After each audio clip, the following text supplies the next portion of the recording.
When we invest in ourselves, we all shine. Together, we are Black beyond measure.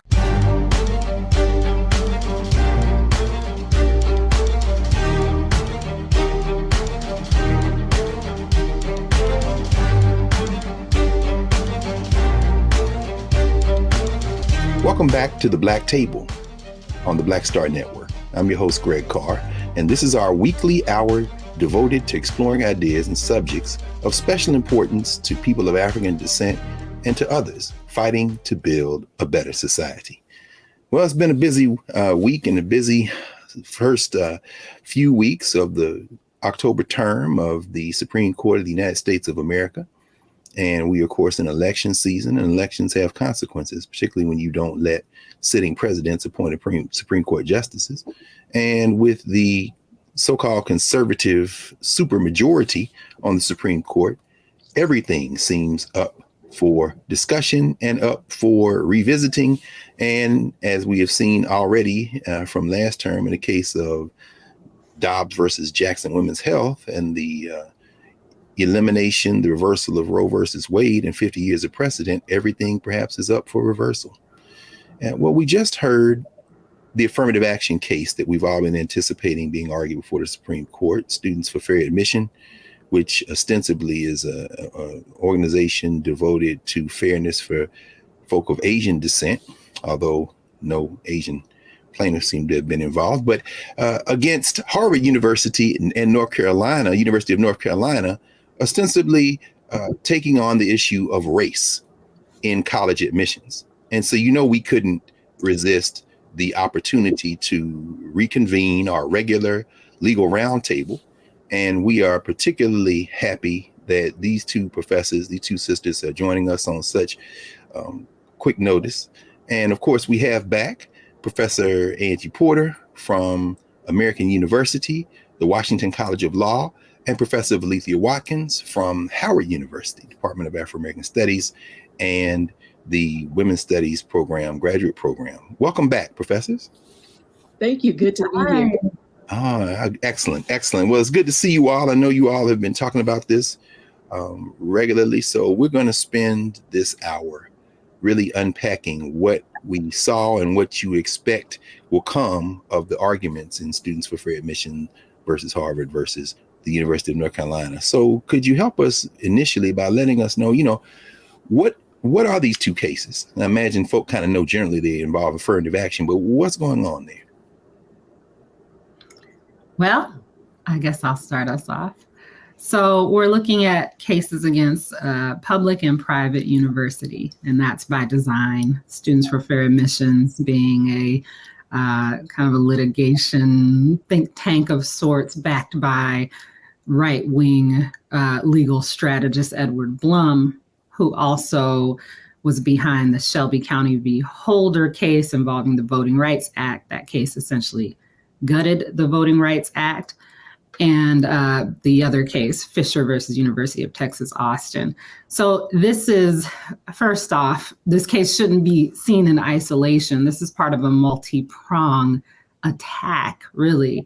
It's a matter of the retention of power of whiteness in this country, because as you see, it's backed by someone who's thinking of not only admissions in higher education, but voting rights at the same time. So, I'll start with that. The case itself is challenging the consideration of race in college admissions. It's seeking to overturn a case from 2003 called Grutter versus Bollinger, which really set the stage for diversity, recruitment and admission at higher education, and sets the stage for the discourse around diversity in hiring on the whole across institutions, even outside of higher education. Thank you. I mean, and you may want to, perhaps we could look at this a little bit, Professor Watkins. Thank you, Professor Porter.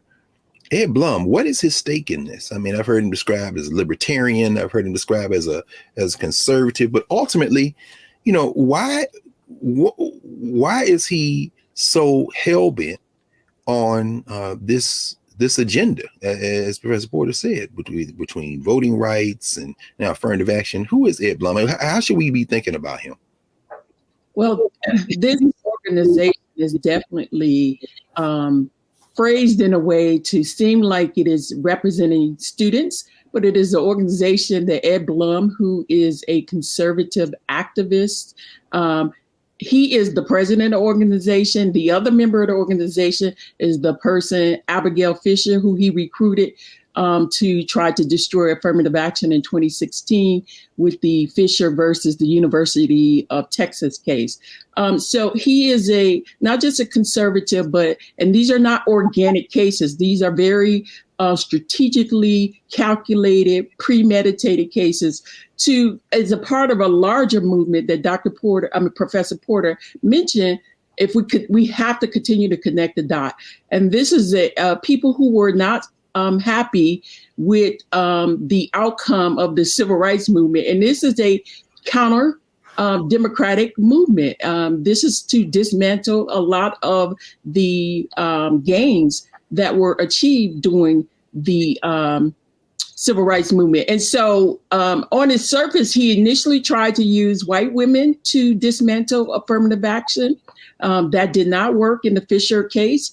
And so he very calculatedly decided that he wanted to use Asian American students as a front for what is really a white nationalist agenda. And so he figured that if he could divide and conquer different groups, pit them against each other, that would ultimately lead to the victory that he wanted to achieve.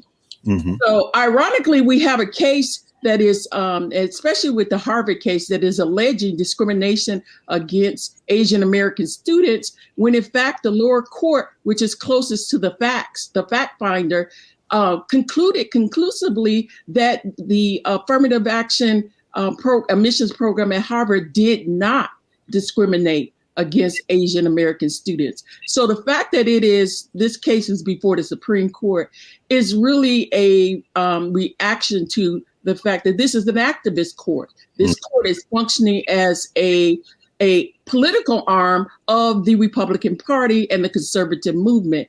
And so that's how we're here today.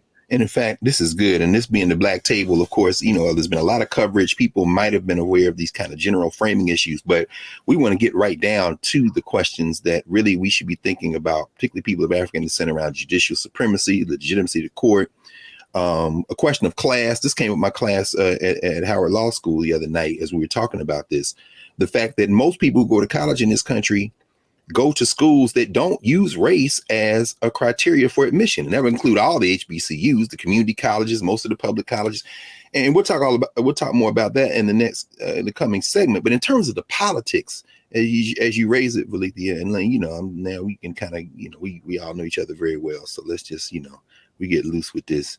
6 justices, seemingly incoherent. And I know, Angie, you listened to all 5.5 hours of these arguments. 5 lawyers, 3 argued on behalf of Harvard and UNC. 2 of the people on the SFFA side are former clerks of Clarence Thomas. In the next segment, we're going to kind of parse through some of the oral arguments and what you all saw in that. But as we kind of begin to wind to the close of this first segment, how did we get this court? I mean, how is this court assembled? You bring up politics. I don't know if either you want to make a quick comment on how we come to the court that we have now to revisit something that nobody was asking to be revisited except these folk with this political agenda. Is this court really now just basically a political assemblage? Absolutely. Yeah, absolutely. No, go ahead. Go ahead. Professor. Well, thank you, Valethia. Yeah, what you said earlier on, that elections matter, is right on point. If you look at the trends of the U.S. Supreme Court, going back to its origins, but particularly, I think one good touch point would be right after the Civil War. Since then, the trend has been, who is the president? Who is appointing the justices? And you can track what they're doing based on that. So if you look at recent history, this court is comprised of appointees of Republican presidents since the time of the Warren Court, the first court that they said was an activist court, the one that unanimously decided Brown versus Board of Education. making unconstitutional the principle of separate but equal in the education sphere. The court that's, interpreting the Civil Rights Act of 1964, the Voting Rights Act, that court creates most of the rights that many people today associate with the Supreme Court. Before you go, long after that era. Go ahead. I'm sorry. No. I was going to ask you before you go on. Is it too much to say? Is it going too far to say that prior to the Warren Court, that the federal bench, and particularly the Supreme Court, as it relates to issues involving us, people of African descent, has been fairly consistently conservative? Oh yeah. That's a truly remarkable thing. People think the courts have had, but we really didn't start winning until the Warren Court, huh? Essentially, yeah, absolutely. And so the Warren Court is like that's an exceptional. It's an aberration. It's an aberration.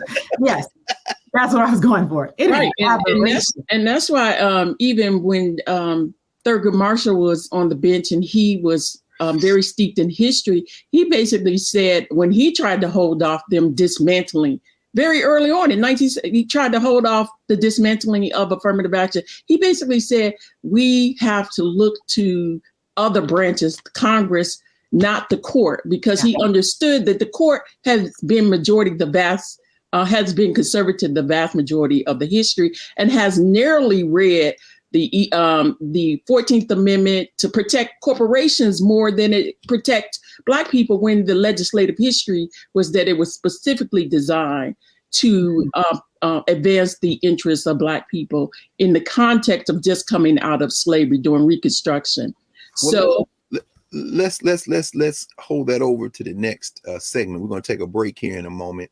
But it reminds me, Thurgood Marshall, who used to, as he was interviewing his clerks, one of the questions apparently he used to ask them is, do you like writing dissents? Because by then, of course, he wasn't the Warren. It wasn't the Warren Court. It was the Burger Court, of course, as we know. And I hope that you all will continue to help us understand the context for what happens to affirmative action in the 70s that led us to where we are today, and the change in the interpretation of what affirmative action means.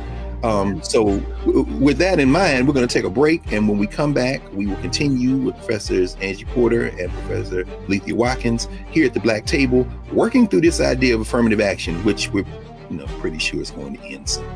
So back in a moment.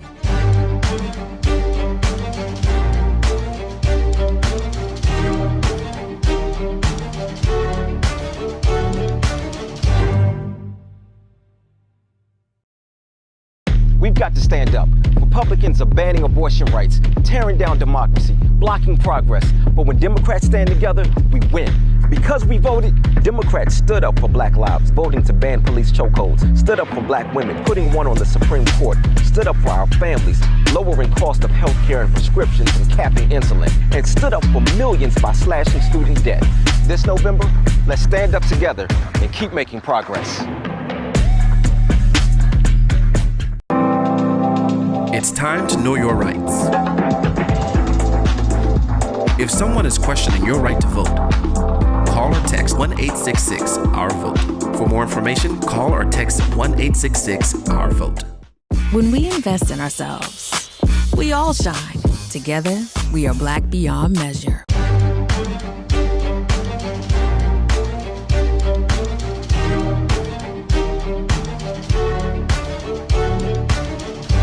Welcome back to the Black Table here on the Black Star Network. We're discussing the affirmative action cases, SFFA versus Harvard and the University of North Carolina, with Angie Porter and Lethea Watkins. Profs, when we left, you all were beginning to walk us through that aberration in Supreme Court jurisprudence known as the Warren Court. How long did that court last? And the affirmative action case that kind of is at the heart of a lot of this, the Bakke case, was that the Warren Court? A decision of the Warren Court? Or how do we get to the case that basically defines the way we talk about affirmative action today? Well, it's interesting because you mentioned the dissents. None of these arguments are new. You find the arguments that are proffered in SFFA. You find those arguments in the dissents from the 70s, or from the, we'll talk about Bakke in a second, from Grutter. You find all of this there. So it's It's And all Grutter was decided when? These two, the Grutter and Grass. Grutter is decided 2003. Baki's 1978. Mm-hmm. And that was what, the Rehnquist court and the Berger court? Yes. Okay. Okay. And the court is getting, after that kind of watershed aberration moment, the court begins to claw back this revolution that Belethia was talking about in the 1960s. Is that what they doing? Yeah, and track the presidents too, and the presidential appointments of the justices. But quickly, really we could start with Baki. We could really start with the Civil War. I feel like every time we come and talk with we start with the Civil War. Listen, I'm gonna tell you in a minute, y'all gonna talk about these arguments, but listening to Ketanji Onyeka Brown Jackson and Sonia Sotomayor, they living in the 19th century. I'm loving this. So please set the stage. Yes. After the Civil War, we get a situation where the South is just utter terror. They are terrorizing Black people. And the Reconstruction Congress is passing, trying to get bills through. I believe it was Andrew Johnson, the president, tries to veto a civil rights bill. They override his veto and realize, oh shoot, we better amend the Constitution because we have this president who's adversarial to our efforts to help Blacks in this country. So the 14th Amendment comes. Hardcore legal conversation, but that Civil Rights is the Civil Rights Act of 1866, which predates and it's still good law, by the way. So I mean, people, shout out to Byron Allen, who has used it to his own advantage. But anyway, so is that where the 14th Amendment comes from? Congress is trying to. 14th Amendment, yeah. But the 14th Amendment is necessary because of the Dred Scott decision that said no Black person was a citizen of the United States, slave or free, and neither do any Black person in this country have any rights a white person is bound to respect. And so that was the law of the land. And so the 14th was necessary to confer citizenship, but also it gave us the Equal Protection Clause. When so many people are talking about equal rights, that is what they're relying on. So the 13th, 14th, 15th are the Reconstruction Amendments. And ironically, but for the Reconstruction Act of 1867, putting the South out of the United States, except for Tennessee, until they agreed to ratify the 14th and 15th Amendment, likely they wouldn't have passed. And so this is a very conscious, race-conscious Congress that is trying to stop the re-enslavement of Black people, which the Black codes and which the whole slavery by another name was taking place. That's right. And when they say, No, I was going to say very quickly, for not just the law students, but these high school students and folk watching the Black table as the numbers continue to increase, you need a 14th Amendment because, as you say in Dred Scott, Roger Taney, the Chief Justice, basically invents two types of citizenship because there's already a 5th Amendment that says there's equal protection, but the 14th makes the 5th apply to the states as if it shouldn't have applied all along. But go ahead. I didn't mean to interrupt you, Angie. Go ahead. Oh, it's okay. This is all relevant because the reason we're talking about the 14th is because all of the arguments today they come from the 14th Amendment. And the 14th Amendment says what, very quickly, just a basic statement? It has multiple clauses. As Dr. Watkins said, 13th establishes citizenship. 14th Amendment has various clauses. The main clause that's being referenced today is the Equal Protection Clause, essentially saying you cannot treat citizens differently. And they know who they're talking about. I mean, you can look at the legislative history. Sometimes it expressly references race. But they're essentially saying there has to be equal protection under law, all citizens. Which in the North Carolina redistricting case, Justice Brown Jackson just reading them for filth by reading the legislative record, right? You know what they were talking about. Alabama. Alabama. Yeah, not North Carolina, Alabama, right? That's right. Mm-hmm.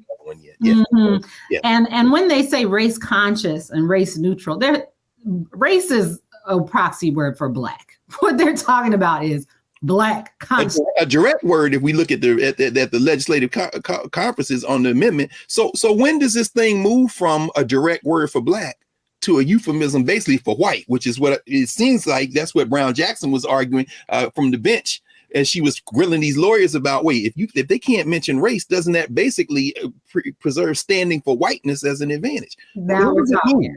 I mean, this is, I guess, my point, and I'll end here and get out the way.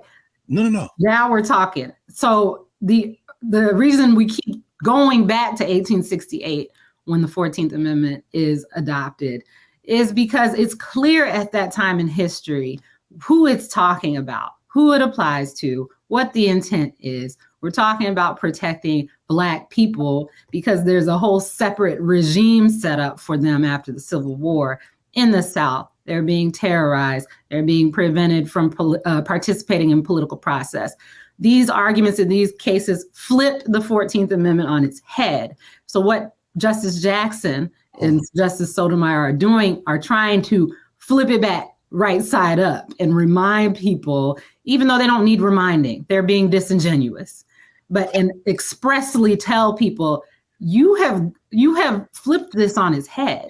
All along, the 14th Amendment was meant to avoid excluding and separating people based on race, based on their Blackness.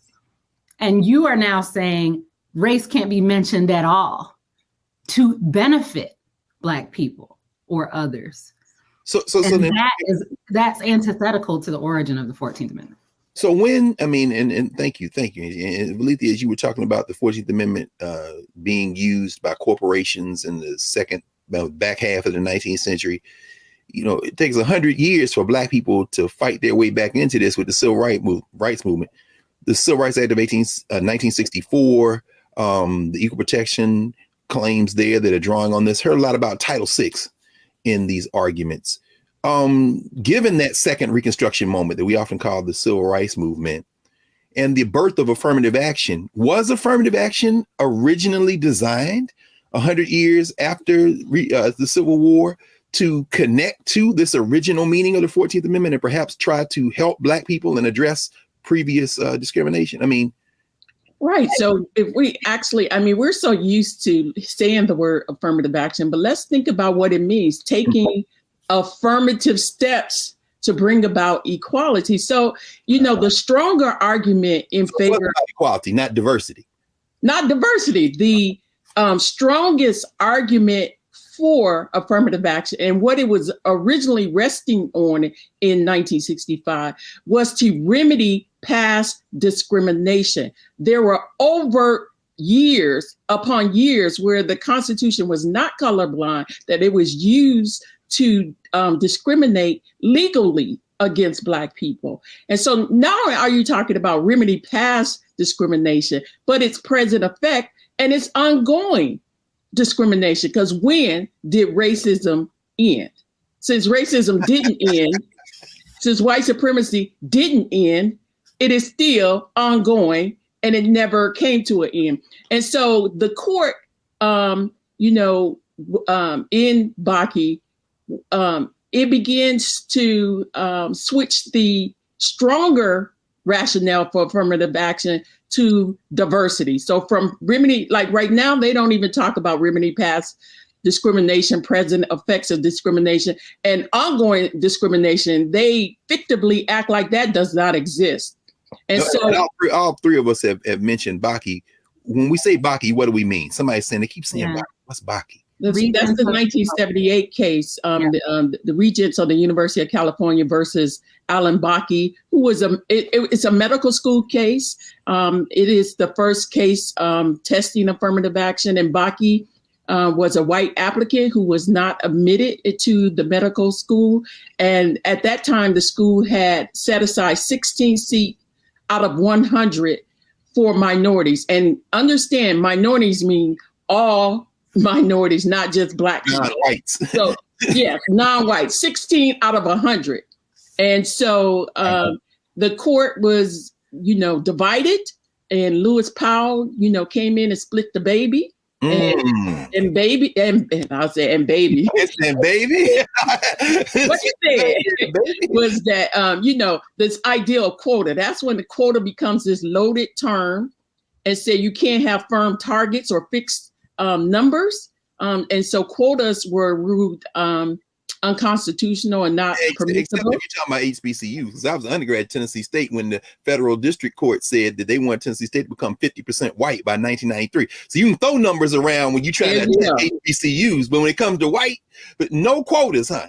This is the end of quotas. And that's the kind of not tricky, but pernicious way that race is used in this society. It's very slippery. Sometimes people use it to conflate it with culture. Sometimes they use it to conflate it with racism. Sometimes they use it for whiteness, blackness. And this ideal that the invisible whiteness, the hidden hand of whiteness, as if white people are raceless. So their race is unmarked. And so it's slippery in how it's used. So Professor Porter could tell you the other half of Bakke. So quotas are out. And I'm only pressing because it seems like we're doing a whole semester of law school in 30 minutes or an hour. But so is this what Sotomayor and Brown Jackson were talking about when they were talking about the fact that Harvard and North Carolina, race is only one factor that they use among many others? But two things. Number one, as Sotomayor is saying, so you telling me that if a person is the first Latina or the first Black person to be student body president at their high school and it's all white except them, they can't mention that they're Black or brown? When Ketanji Brown Jackson is like, so somebody who comes up through this particular life writes in their personal statement that they are Black, you saying that they can't? Wouldn't that mean that if you were white, that you would get an advantage? Is that what they were trying to get at? In terms of this question of diversity, not now by excluding everything but whiteness retains its power. Right. It's not neutrality by any means. It is willful ignorance of a certain trait. It's reckless disregard of race. And so you're not focusing on race. You are intentionally thinking about it and ignoring it. And that's really the inherent flaw of this color blindness idea that it permeates this whole argument. This is very important. In fact, let's take a break here and when we come right back, because our friend, a great beneficiary of affirmative action, Gullah Geechee out of Georgia, claimed that he didn't know what diversity was. This former head of the Equal Opportunity Commission. But at any rate, when we come back, we're going to explore this line that you all have just laid out for us. Back in a moment with Angie Porter and Valethia Watkins, our regular legal roundtable, as we begin to parse the oral arguments that we heard in Students for Fair Admission against Harvard and against the University of North Carolina. Here at the Black Table. Back in a moment.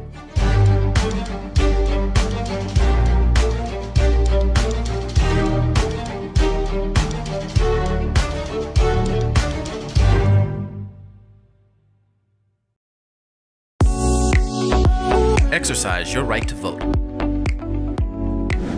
If the lines are long or you're getting turned away, call or text 1-866-OUR-VOTE. For more information, call or text 1-866-OUR-VOTE. When we invest in ourselves, we're investing in what's next for all of us. Growing, creating, making moves that move us all forward. Together, we are Black beyond measure. We've got to stand up. Republicans are banning abortion rights, tearing down democracy, blocking progress. But when Democrats stand together, we win. Because we voted, Democrats stood up for Black lives, voting to ban police chokeholds, stood up for Black women, putting one on the Supreme Court, stood up for our families, lowering cost of health care and prescriptions and capping insulin, and stood up for millions by slashing student debt. This November, let's stand up together and keep making progress.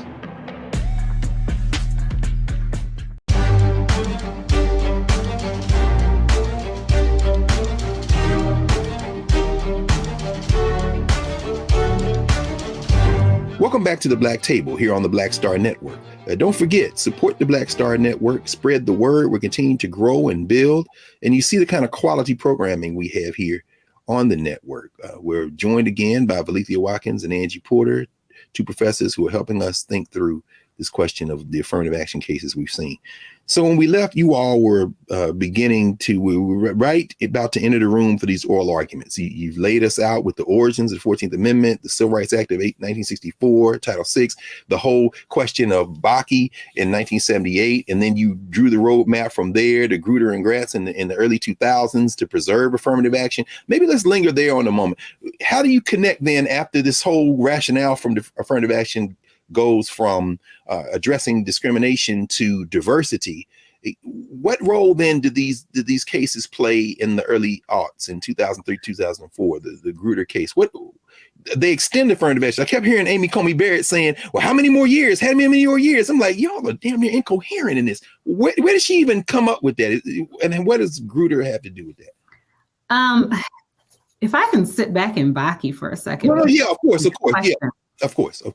I don't think this gets enough discourse. Once we have Justice Powell and Bakke, by the way, Bakke is not a mandatory opinion. It doesn't have a lot of weight because it was what's called a plurality. There was no majority in that case. Oh, explain that to us, because people think they decide it's 5-4 or 6-3. What is a plurality, and why is that important here?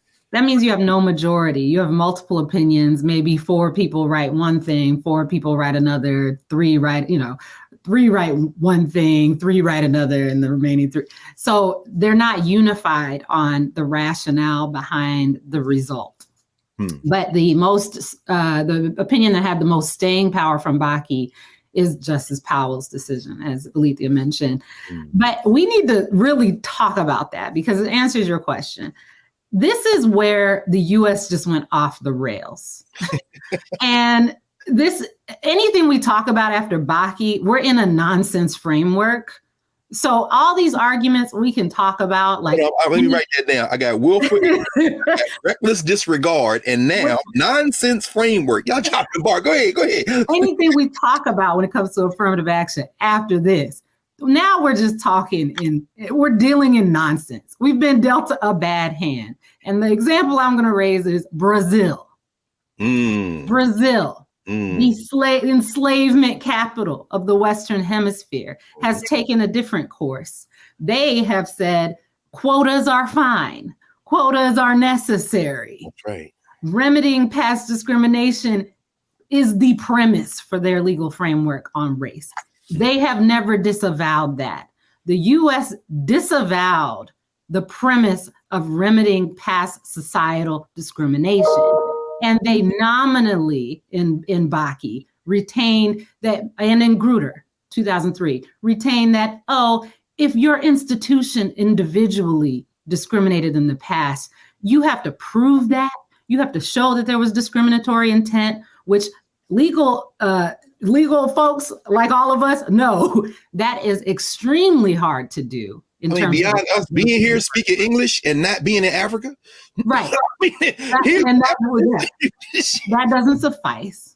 So they are like, they're going to make it exceptionally hard for you to do the remedying past discrimination. You can't do it as society as a whole. Brazil said, that doesn't make any sense.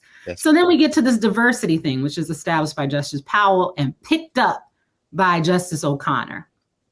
Here's the thing. There's another line of affirmative action cases in hiring and things. So they're talking about remedying past discrimination and diversity.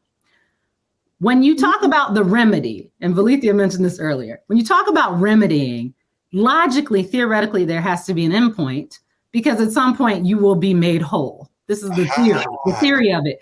But, for all of us Black folk, we know, okay, sure. There might be an endpoint. It's going to be multiple lifetimes from now.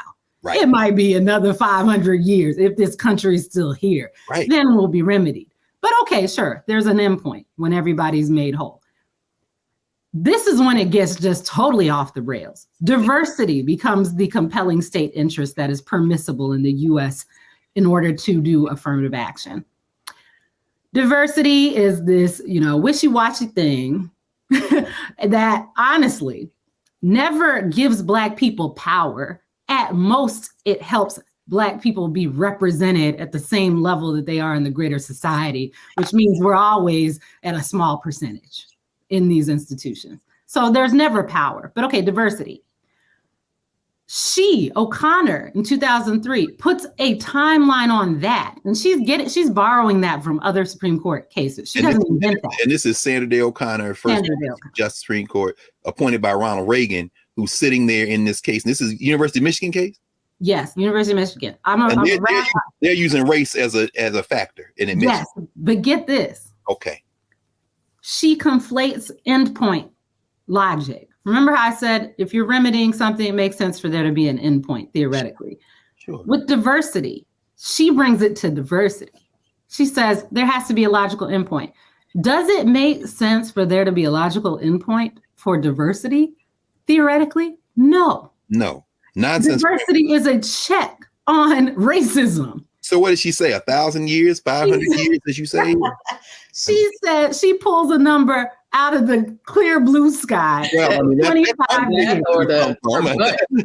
It's an arbitrary number. 25 years. 25 years. Wait, 25 years? Right. Wait, when was it? 2003, 4? 2003. So we're in 19 years now. And so they're not even going to pay attention to the 25 years. So that's why they were saying from the bench during orals, is it going to go 4 more years? They still using this. Again, before we can critique that, okay. We need to critique why is there an endpoint period for diversity. Right. And you know why? It's because whiteness views these measures as a punishment. This is the same mentality that comes out of the Civil War, the post-Civil War era of Reconstruction. The South will rise again. This is the same mentality. If you're viewing check on racism, anti-racism as a temporary measure, as a punishment, that makes no theoretical sense. And so we ought to challenge the very premise of that endpoint thing. The tragedy of the arguments is that we have to play with the argument. Nobody said, hey, justices, it doesn't make any sense that there's an endpoint. That was wrong. Nobody yet. But I mean, at some point, I mean, clearly, Kagan, not so much, but certainly Brown Jackson and Sotomayor seem to be in the tradition of Thurgood Marshall and Brennan and others as that majority eroded and they're writing dissents, setting up maybe for another cycle when they do have the majority. But what is going on in Clarence Thomas's mind? Because let me say that, I mean, views these measures as punishment. So they got a redemption agenda. Clearly, what is this black man doing? We as you know, we had Corey Robin on a while back, and in his book, we were arguing about Clarence. What is Clarence Thomas's argument, particularly since he had 2 clerks in front of him arguing for this nonsense logic you're talking about? Well, he certainly is the front man for this narrative that equality is racism against white people, and that white people are being harmed by equality. And I'm writing all these quotes down. Equality is racism against white people. And so, as Professor Porter is saying, they are not only trolling us, they're flipping the whole argument on its head. And so they're saying, oh yeah, what's diversity? And looking at the comments across the internet, these conversations are not for us. These are buzzwords that they're giving ammunition to this larger, group of people who are just hearing quotas. They act like quotas are still legal and happening right now.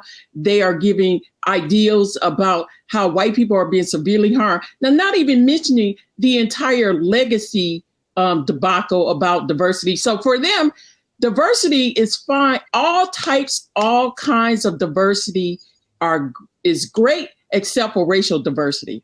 And so what that trends you went by that a little moment.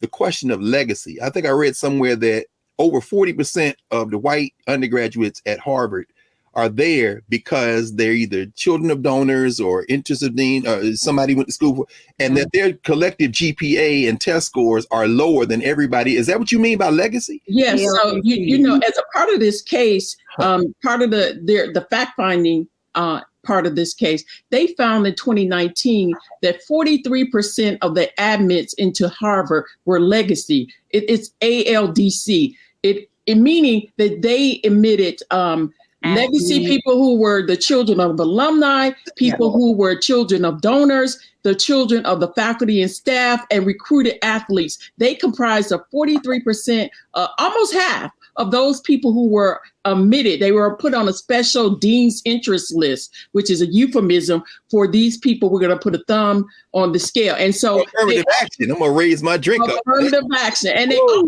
found that if you look at the record of those people, like Jared Kushner, whose father donated, otherwise he would have been turned down. When they looked at the records, all of those people, not all, but many of the people who were given special admissions under legacy, they would have been rejected if they had to go through the regular process. So that set aside is never challenged by Edward Bloom or those people who are against racial diversity, but gender. Kagan alluded to this. Many schools have found that if you're going strictly by academic credentials, many of these schools will have more white women than they have white men. There will be an imbalance. And so schools are quietly doing affirmative action for white men whose records aren't as strong as against white women. And no one has a problem with that.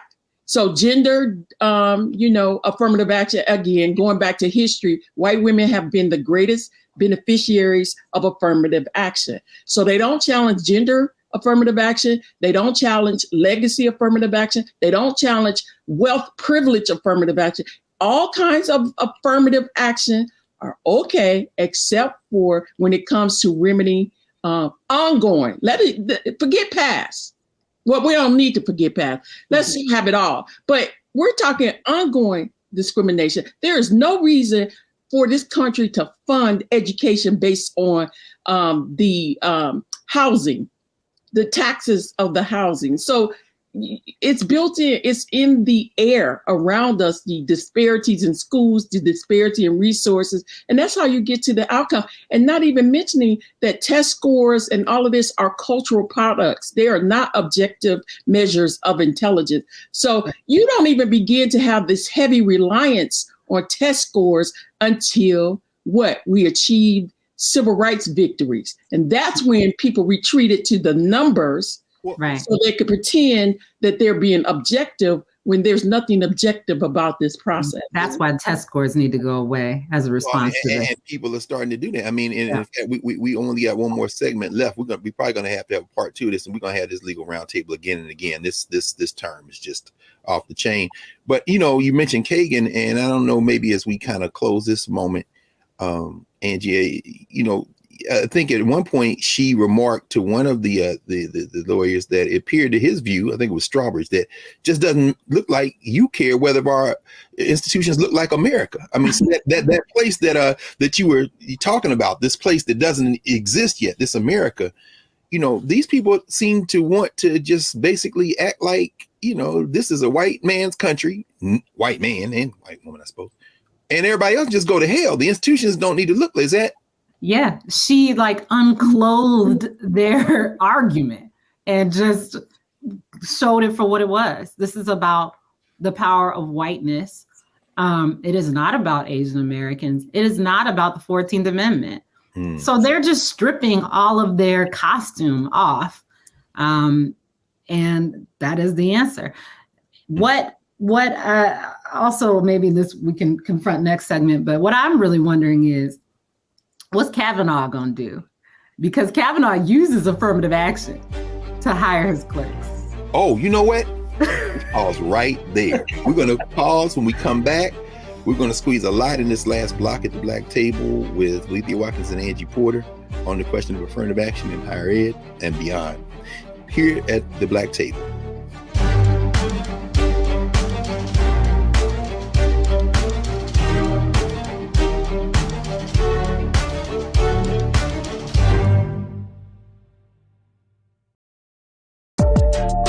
Know your rights before you vote.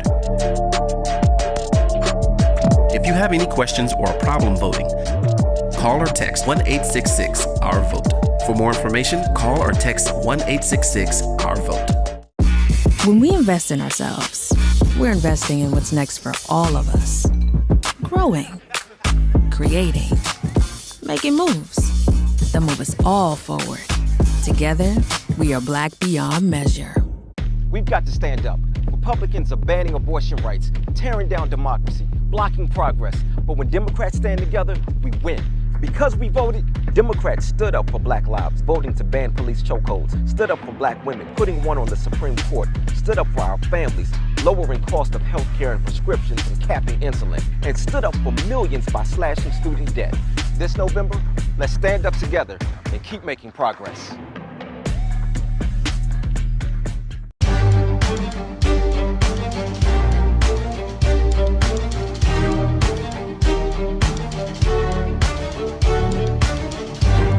Welcome back to the Black Table here on the Black Star Network.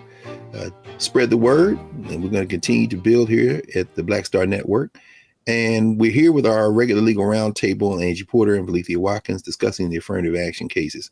Let's resume right there. What is Kavanaugh going to do? I didn't realize that he uses affirmative action. He has said that. Yeah, he's been doing that since he was at the DC Circuit, since before he was on the Supreme Court. He's always hired a Black clerk and a woman. But he's not forced to do it. He's just doing it voluntarily. Right. Right. So I guess maybe that would be his. But still, like, you're doing it. So how are you going to wrap this rationale up? They're going to do what they want to do. That's what we're talking about, isn't it? Right. This is raw, naked power. They're not following any principles. If they were, this is being totally different than Dobbs. So in Dobbs, he said, I don't see abortion in the Constitution, so we got to disregard that. Well, I don't see the word colorblind or race neutral in the Constitution. And so I see something different in the 14th Amendment. And the other thing that Dobbs relied, quote unquote, on history. Now they cherry picked the history. Yeah, this case is totally talked about ahistorically, out of context, in the abstract. So let's just drop this in and keep going. In terms of them calling themselves strict constructionists and originalists, it seems like in this issue, and she's really lining out her first few months on the bench, Ketanji Brown Jackson seems like the most originalist member of the Supreme Court at this point. But none of them are. None of them are. Okay. Yeah, they're going to tap into what they're going to tap into. It goes back to what Lisa just said. Reckless disregard, I think you said. Right, and so you're going to see that when I say they're going to do what they want to do, you see Roberts trying to saying, we're in trouble with the military, because the military said, look, we have racial strife and tension in the military when you try to put all white or officer corps over an enlisted group of people that are diverse. But then this reminded me, and when he said that reminded me of the, going back to the 54th and the Civil War, the all color units that they would put white officers over. Anyway, so he already signaled that he's trying to give the military a carve out. And so he tried to. You think he may do that? Yeah, he didn't have the numbers, which is why Kavanaugh is important, huh? Right, but he was trying to split that baby and talk about the differences in the military academies, what they call the service academies, as opposed to regular universities and colleges. But the lawyer for the military and the government pointed out that a lot of their officers also come from ROTC programs at public universities or at private universities. Like Howard. And so you can't sever it out. You can't sever it. Wow. Right. Well, and this is the thing. I mean, not that I'm saying they are going to not do what we expect them to do. I mean, they're gonna get rid of affirmative action, but plurality decisions are a possibility. Do you think so? Complicated. It gets complicated because now we're just talking about rationale and the breadth or narrowness of a decision. Roberts, as we know, is anti-affirmative action, but he's got this whole chip on his shoulder about the legitimacy of the court. And one option is to essentially gut Grutter by saying, by keeping the decision narrow and saying that these schools are violating Grutter without overturning it. Right. I think we're gonna have to have another session because we're gonna have to do a little bit of a lightning round here to get enough. You say everybody has something to hold on. So first of all, who do you expect to write this opinion? If it's plurality opinion, I guess everybody could write. But I mean, Clarence Thomas, for example, I know he's been waiting his whole 30 years on the bench. I mean, who's gonna write this opinion, do you think? Thomas. Damn. Clarence Thomas gonna write his opinion. Okay, all right. So we kind of know what you expect. Okay. Does this continue to erode the idea of judicial supremacy? Are people going to trust it? We don't know what they're going to say, but what do you think? Well, the legitimacy of the court is it's really revealed now. People have more clarity, and in some respects, this has been going on all along. So Right. we now can be, it's more overt. It's the same thing. All of this mindset, what we see with white nationalism, it never went away. But every time we said it before, as recent as when Jamil Hill called Trump a white nationalist or pro-white supremacy and got fired from her job, that people were still said, anytime we say it, they gaslight us and say it didn't exist. So what Trump did is just reveal what has never went away. And so you can see that if you even watch The View, some of the women who are normally liberal were very much just eating up what Clarence Thomas was saying about diversity. And when the lawyers were being intellectually dishonest by saying race alone, like when they kept saying check the box, like as if Black people check the box, I'm Black, and then they say, here's your keys to the dorm and come on in. Right. That is happening nowhere. It's never happened. They kept check the box. You just say race and I'm Black. You're admitted. Exactly, you're admitted. Well, let me squeeze this in because again, I mentioned it earlier, but I really I think we need to hear what you all have to say about this. You know, what does this change when they end affirmative action? Again, most people who apply to schools don't go to schools where race is used as any type of admission. I mean, you know, we didn't go to them. I mean, well, Letha, you did. You went to Michigan and Ohio State, you know what I'm saying? But Angie and I, HBCU Negroes, and no HBCU uses race. The community colleges don't use race. What is the significance of this? Are we talking about a class structure where some people are trying to get, we had Natasha Warku on here. She talked about her book, Race at the Top. White people are going to change the rules if too many Asians get in. They're going to say no test scores, you know, extracurricular activities. What is the implications of this case for regular people? It's wide reaching. I mean, this is public and private universities. We don't have to get into the legal structure there, but this is all universities and private institutions, corporations, other organizations take their cues from this jurisprudence. So every recruiting committee you done been on, every hiring committee, they talking about holistic review. That's going to become a bad word, a bad phrase. But here's what's going to have to happen. And I'll just say this and let it lie. At a point for the higher education institutions, there's going to have to be resistance. That's going to mean open defiance. What's that going to look like? Well, these institutions are going to have to figure out what they value and if that, or in how they operate. And they will figure it out. And if that means that they remain, none of them are doing, to borrow your phrase, Dr. Carr, none of these HWCUs are doing well on diversity in the first place. And Letha knows, because, you know, when we were in law school at Ohio State, every last one of them people thought we were there because of affirmative action. Right. They never gave us nothing. Right. So here it is. They're going to have to decide. That's on them. They're going to have to decide how to operate to bring our people into those schools. And if that means they don't, we need to stop going there. We need to stop applying to those schools. We need to stop applying to learn and work at those schools. And we need to stop supporting those schools in the ways that we support them. They want to go back to segregation. We could do that. How about that? Do that. We got HBCUs, we got TCCUs, we got HSIs. We could go back, but what does that mean for y'all, HWCUs? Well, one of the things it should mean is that they need to stop underfunding HBCUs and other minority-serving institutions. There has always been systematic discrimination in how they allocate state resources. So we pay in taxes. They owe us the financial investment that they have. We saw that during the pandemic. So when they cry broke, just remember all the money they gave out during the pandemic. But what does it mean? If we look at the long arc of history, reading the amici brief of several people, but particularly the HBCUs, even today, they said 80%, I'm going to quote statistics from the brief that they submitted. They said 80% of the nation's judges were educated at HBCUs. Half of the Black doctors in this country educated at HBCU. Half of the Black lawyers have been educated at HBCUs.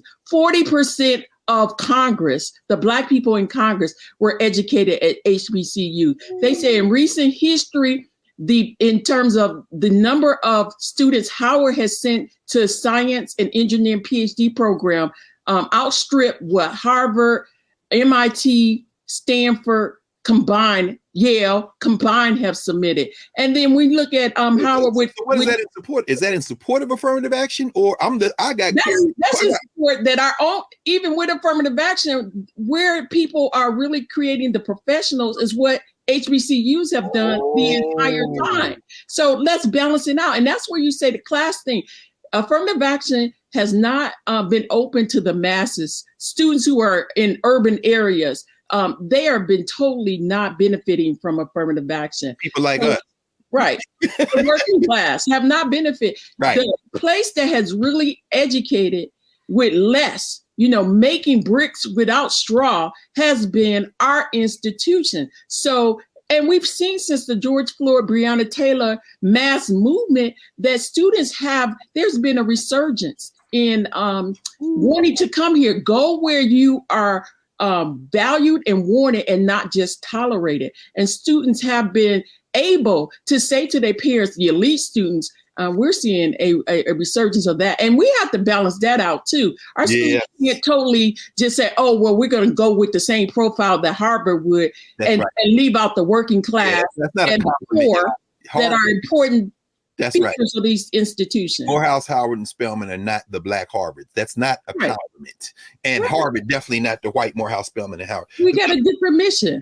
That's exactly right. Well, we should anyway. Well, we should. That's the fight. That's the internal fight. That is the internal fight. And on that note, I hate to bring this to a pause. I won't say a close because we still got this independent state legislature case coming up, the Indian Child Welfare Act, so many things. So we're going to reconvene this legal roundtable shortly as these oral arguments come. But I want to thank both of you all for carving out some time just to help us think about this, because y'all done put everything on the table.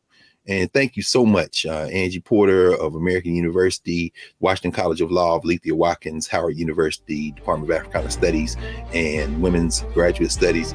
So thank you all both for joining us. Y'all gave us a lot to think about this morning. Thank you. Thanks for having us. Thank you all always. We'll see you again soon. So we're going to come back in a moment, clear the table, and prepare for our next session here at the Black Table. Back in a moment.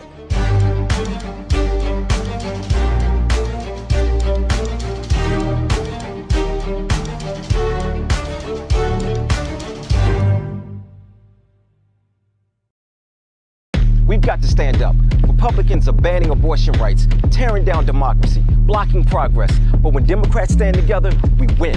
Because we voted, Democrats stood up for Black lives, voting to ban police chokeholds, stood up for Black women, putting one on the Supreme Court, stood up for our families, lowering cost of health care and prescriptions and capping insulin, and stood up for millions by slashing student debt. This November, let's stand up together and keep making progress. Know your voting rights. If you are unsure where to vote or don't know if your polling location has changed, call or text 1-866-OUR-VOTE. For more information, call or text 1-866-OUR-VOTE. When we invest in ourselves, we all shine. Together, we are Black beyond measure. When you talk about Blackness and what happens in Black culture, we're about covering these things that matter to us, speaking to our issues and concerns. This is a genuine people-powered movement. There's a lot of stuff that we're not getting. You get it, and you spread the word. We wish to plead our own cause.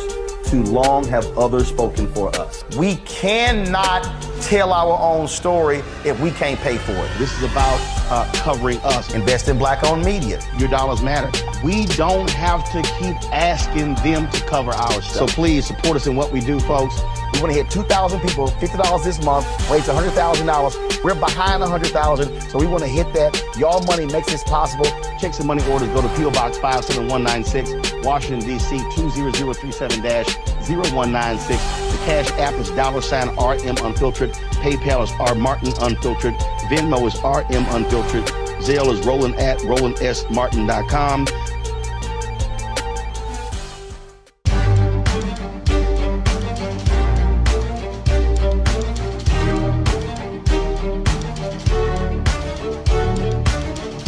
Welcome back to the Black Table here on the Black Star Network. Continue to support the Black Star Network and spread the word.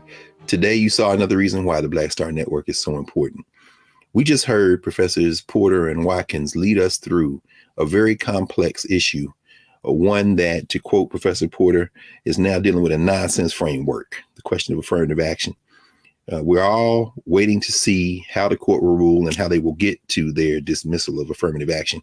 In that last segment, very interestingly, we heard both Professors Porter and Watkins make a call to Black institutions to really dig down to what Dr. Watkins said is our mission. HBCUs pay very close attention.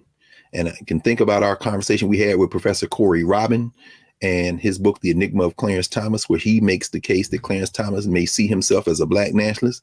And if we think about some of the things that Thomas has written in earlier cases about the value of HBCUs and why they're important, perhaps we might see a line in a Thomas opinion in Students for Fair Admission versus Harvard in North Carolina that might make that clarion call for Black colleges to do for self. Who knows? Wouldn't that be very interesting? Well, join us at the Black Table next week for another session. And thank you all for tuning in here on the Black Star Network. See you next time.